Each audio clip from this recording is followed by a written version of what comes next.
عزيزي المشاهد، عندي ليك سؤال مهم. كام مشوار أجلته في حياتك بسبب ان انت كسلت؟ كام قطر في حياتك فاتك بسبب ان انت برضو كسلت؟ كام فرصة ضيعتها او ما خدتهاش بجدية بسبب الكسل؟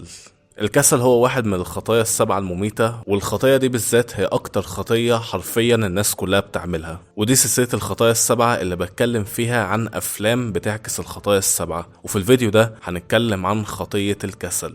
لكن سؤال مهم، هل الكسل ده بس ان انت تقعد في اوضتك 10 ساعات في اليوم تقعد تسكرول على التيك توك والانستجرام؟ احب اقولك لأ، الكسل ليه انواع، وفي حاجات انت كتير ممكن تكون بتعملها في حياتك تحت بند الكسل وانت مش واخد بالك منها. في الافلام اللي هتكلم عليها في الفيديو ده هشرح لك كل فيلم بيعكس انهي نوع من انواع الكسل وبيعكسوا ازاي، وهتفهم برضو ليه خطية الكسل بالذات دونا عن السبع خطايا هي اخطر خطية على حياتك وممكن تضيع لك وتبوظ لك حياتك بالكامل. لان بكل بساطة انت لو بتعمل السبع خطايا كلهم قدرت تبطل خطية الكسل هتقدر تبطل الباقي، ما قدرتش تبطل كسل هتكسل تبطل الباقي. فمن غير كسل ومن غير رغي كتير، يلا بينا نبدأ.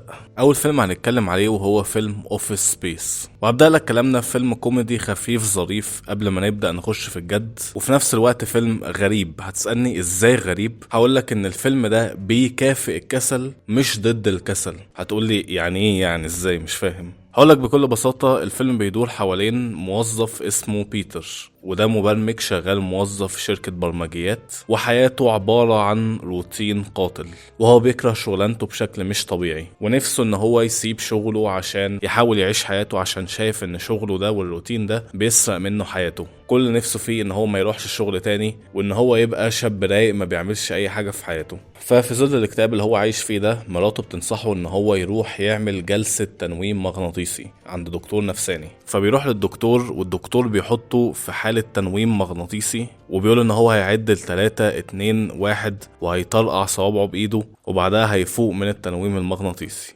فبيجي يقول 3 2 1، بعد 1 الدكتور بيجيله سكتة قلبية وبيموت في ساعتها من غير ما يطرقع صوابعه لبيتر. فده أدى إن بيتر فضل عايش في حالة تنويم مغناطيسي وفي حالة روقان وتكبير دماغ لأي حاجة في حياته، وبيروح الشغل وهو مكبر دماغه ومش مهتم بالشغل، وبيروح حتى بشبشب ولبس البيت. وهنا الإعجاب بالكسل اللي قلتلك عليه في الأول، إن هما في الشغل معجبين جدا بأسلوب الجديد ده ومعجبين بصراحته، وشايفين ان هو انسان صريح مش بيحاول يضحك عليهم، وبيقول لهم ان هو مكبر دماغه من كل حاجه. الفيلم ده بيعكس نوع كسل اسمه الكسل الوظيفي، وهو بكل بساطه ان هو رافض يكون مشارك في نظام فاشل. والكسل ده بينعكس على شخصيه بيتر، ان هو شخص موجود بذاته في الشغل وفي الشركه اللي هو فيها، ولكنه رافض يبذل اي مجهود بدني او ذهني لخدمه هدف هو مش مؤمن بيه ولا مكان هو بيحبه، وان هو كسلان بسبب ان النظام اللي هو شغال فيه بيقتل اي رغبة عنده للانجاز. فيلم كوميدي خفيف ظريف مش طويل، وقلت ان ده احسن فيلم نبدأ بيه قبل ما نتكلم على حاجات اعمق شوية وسوداوية اكتر بكتير. تاني فيلم هتكلم عليه هو فيلم ترين سبوتينج. وشوف، انا استفتحت لك الفيديو بفيلم خفيف ظريف كوميدي كده، هنا بقى هيبقى العكس تماما، بفيلم مظلم وصادم بشكل مش طبيعي. الفيلم بيحكي عن مارك ومجموعة من صحابه عايشين في مدينة في اسكتلندا، والشباب دي عايشة في ضياع تام بسبب إدمانهم للمخدرات. ومارك مدمن من وهو صغير، وحاول أكتر من مرة إن هو يبطل، وإن هو يحاول يعيش حياة طبيعية، وإن هو ياخد خطوة جدية في حياته، إن هو يظبط حياته في إن مثلا يشتغل وظيفة أو يبني عيلة. ولكنه كل مرة بيحاول فيها ياخد الخطوة دي بيرجع يهرب من مسؤوليات الحياة ويرجع للإدمان تاني. نوع الكسل في الفيلم ده هو حاجة اسمها الكسل الهروبي، وهو الهروب من الاختيار وإنك ترفض تختار أي حاجة في حياتك. ومارك بيعمل حاجة هنا اسمها تخدير الإرادة، ودي معناها إن الشخص بيقتل إرادته تماما عشان ما يبقاش مطالب بأي فعل أو إنجاز. تقدر تقول كده إن هو بيخلص على نفسه بالبطيء، لأن هو بيستخسر في نفسه إن هو يبذل أي نوع من المجهود للنجاة من الإدمان. الابطال هنا مش بس كسلانين عن ان هم يشتغلوا او ان هم يبنوا عيلة او اي حاجة من الحاجات دي، لا دول كسلانين على فكرة الوجود داخل المجتمع نفسه، وهم شايفين ان الحياة الطبيعية بكل الالتزامات اللي هي فيها دي مجهود كبير جدا عليهم، فوقتها بيقرروا يهربوا لعالم تاني. الفيلم ده بلا اي نقاش واحد من احسن الافلام اللي ناقشت موضوع الادمان، وناقشت موضوع الكسل في ان هو هروب من مواجهة المشاكل، حتى لو كانت المشاكل دي هي السبب اللي هتنهي حياتك. واحدة دلوقتي من أبرز الحاجات اللي بتزود كسلنا الشديد كبشر هو الذكاء الاصطناعي، وتطوره في إن هو بيسهل حياتنا كبشر وبيسهل استخدامنا للإنترنت.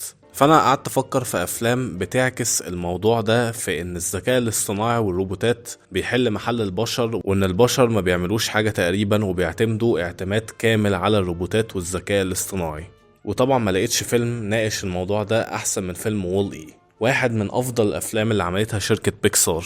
الفيلم بتدور احداثه في المستقبل البعيد، وكوكب الارض وقتها اتحول ان هو بقى مزبلة كبيرة غير صالحة للحياة. فالبشر وقتها سابوا الارض وعاشوا في سفينة فضائية عملاقة اسمها اكسيوم بتوفر لهم كل سبل الراحة. السفينة دي كل حاجة بتتم فيها آليا عن طريق الروبوتات، أكل شرب وحتى الحركة. والبشر هناك كلهم تخنوا، كلهم قاعدين على كراسي طايرة وقاعدين قدام شاشاتهم، ما بيعملوش أي مجهود ولا أي حاجة حرفيا. وهنا بيجي دور الروبوت وول إي، وهو ده روبوت عايش عشان ينظف الزبالة اللي على الأرض.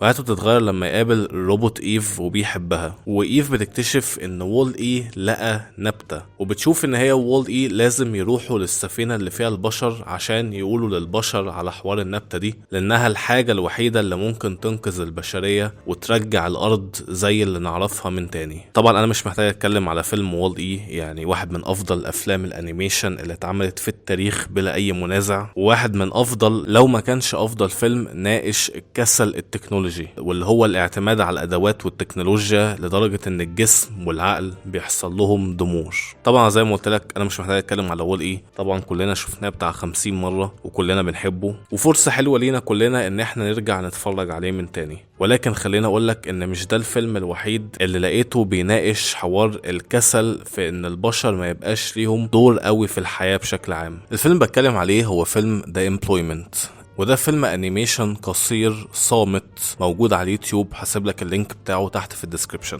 الفيلم بيصور رحلة راجل عادي رايح لشغله الصبح، حاجة عادية جدا يعني لحد دلوقتي، ولكن العالم اللي هو عايش فيه هو غريب شوية. كل الأدوات اللي بيستخدمها هي عبارة عن بشر زيه بيقوموا بالوظيفة دي. يعني اللمبة عبارة عن بني آدم ماسك كشاف، الكرسي هو برضو بني آدم بس قاعد على شكل كرسي أو ساند بظهره، المراية هي عبارة عن واحد ماسك المراية مفيش حاجة سندها، هو شخص هو اللي سنده، العربية عبارة عن شخص بيشيله وبيوصله الشغل، حتى إشارة المرور هم شخصين، واحد لابس جاكيت أخضر والتاني لابس جاكيت احمر، وبنمشي مع الراجل ده كأن دي هي الحياة العادية وهي دي الحياة الطبيعية اللي الناس دي عايشين فيها بدون اي استغراب وبدون اي مشكلة. وبيروح شغله عشان نكتشف ان هو كمان اداة بيتم استخدامها، ان هو عبارة عن سجادة، وان هو زيه زي باقي البشر، هو اداة جوه المنظومة دي كاملة. الفيلم ده بيصور نوع اسمه الكسل الوجودي، او نقدر نقول برضو كسل الارادة،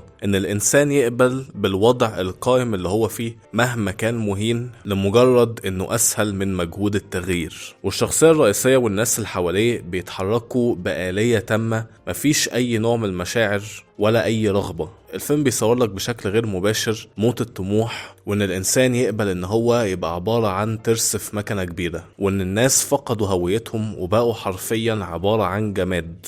والفيلم ده بيعكس الحياة الوظيفية اللي احنا عايشينها والروتين، وان الانسان بيقبل ان هو يكون مجرد جزء من منظومة كبيرة ليس الا، وانه مكسل يدور على معنى لحياته بره المنظومة دي. الفيلم الخامس معانا هو فيلم أدابتيشن للكاتب العبقري تشارلي كوفمان، واللي الفيلم بيحكي فترة من فترات حياته. تشارلي كوفمان ده هو نفس الكاتب اللي كتب فيلم بينج جون مالكوفيتش اللي اتكلمت عليه في الجزء الأول في فيديو الجشع. وفيلم أدابتيشن ده بيحكي زي ما قلت لك عن الكاتب تشارلي كوفمان اللي بيقوم بدوره نيكولاس كيج، وده كاتب سيناريوهات عبقري يعني وانا بعشقه. كتب حاجات زي ما قلت لك بينج جون مالكوفيتش وأدابتيشن، وأشهر حاجة كتبها هو فيلم Eternal Sunshine of the Spotless Mind.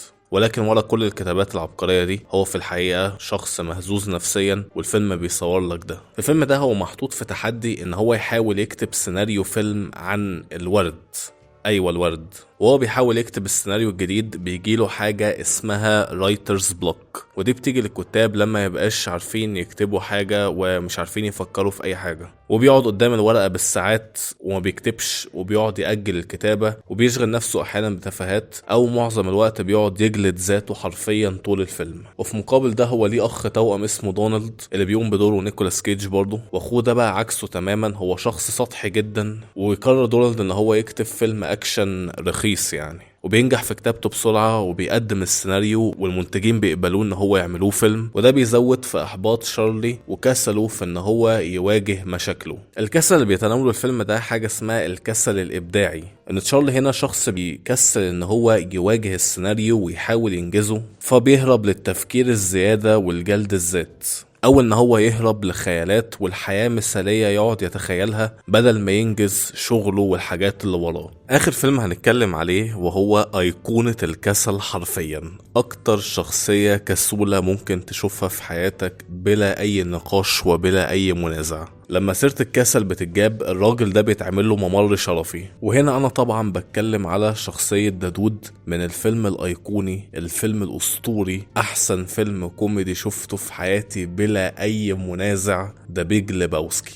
ودادود هو راجل عاطل عايش في لوس انجلس، كل همه في الحياة حرفيا ان هو يفضل قاعد رايق ما بيعملش اي حاجة، ولما بيعوز يعمل حاجة بيروح يلعب بولينج مع اصحابه. وفجأة وبدون أي مقدمات بيلاقي نفسه في نص جريمة معقدة لمجرد إن في تشابه أسماء بينه هو وبين مليونير تاني اسمه برضه ليباوسكي. عشان اكون صريح معاك، هو مفيش نوع معين من الكسل بيناقشه الفيلم ده، لان شخصية زادود ده مفيش اي نوع من الكسل غير لما عمله. حرفيا الراجل ممكن يكون في نص مصيبة وعايش رايق وهادي وراسي ولا كأن في اي حاجة بتحصل. فيلم من اخراج المخرجين اللي انا بعشقهم، الكون براذرز، اللي عملوا فيلم فارجو اللي برضو اتكلمت عليه في الجزء الاول في فيديو الجشع. انت ما اتفرجتش على الفيلم ده، انا مش فاهم انت ليه لسه قاعد في الفيديو لحد دلوقتي. بعد اذنك قوم اقفل الفيديو وروح اتفرج على الفيلم ده، صدقني مش هتندم. ساعتين هتقع منهم من الضحك حرفيا، وانا اضمن لك حاجه زي كده. انا كنت بتفرج على الفيلم ده مع واحد صاحبي، وبالمعنى الحرفي ما كناش قادرين ناخد نفسنا، وده بدون اي منازع احسن فيلم يوصف خطيه الكسل. وبس كده، ده كان فيديو النهارده. يا ريت ما تكسلش بعد اذنك وتنزل تعمل لي لايك وسبسكرايب، وقول لي ايه هي الخطيه الجايه من الخطايا السبعه اللي عايزنا نتكلم عليها. انا عارف ان انا اتكلمت على في 6 افلام بس، وفي الجزء الاول انا قلت ان انا هتكلم على 7، ولو تسالني ليه اتكلمت على 6 بس هقول لك معلش كسلت.